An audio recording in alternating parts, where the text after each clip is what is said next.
Today I'll be talking about Disneyland as a case study for designing culture. And I think this is a good example because this is a kind of a corporate culture that I think a lot of people are already familiar with. So something to do with happiness, happiest place on earth, something like that. So we'll kind of talk about how Disney goes about designing that sort of happy culture.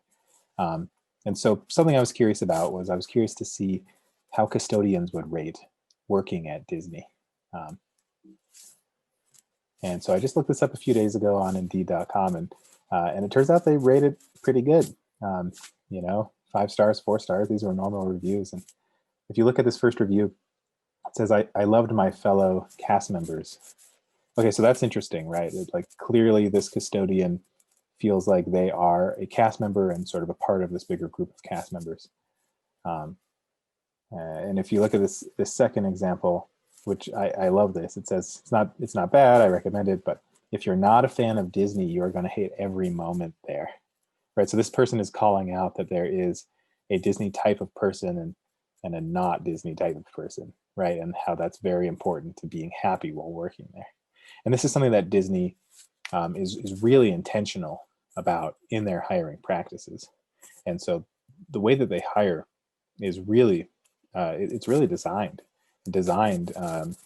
as something to lead into this sort of Disney culture. So I'll talk about that.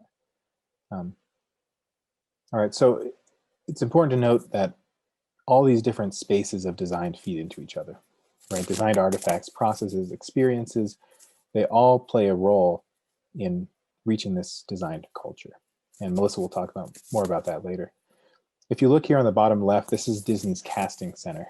And as you can see, it's a very whimsical looking building, maybe has some Disney castle look to it as well. Even though it's corporate, there's a highway right behind it. So you can imagine people looking for jobs pull up, see this building, and they already feel like there must be something special and something different going on. Then they get to the door right here in the middle.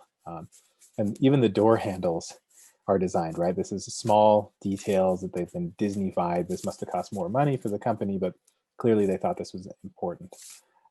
Even the experience of getting hired, if you read this quote here, it tries to make it feel more like Alice in Wonderland, more wandering, so you can kind of get this Disney spirit before you can actually talk to somebody. And this corporate building on the right, you can see they have, even the corporate artwork is Disney-fied, kind of get at this Seven Dwarfs feeling of going to work.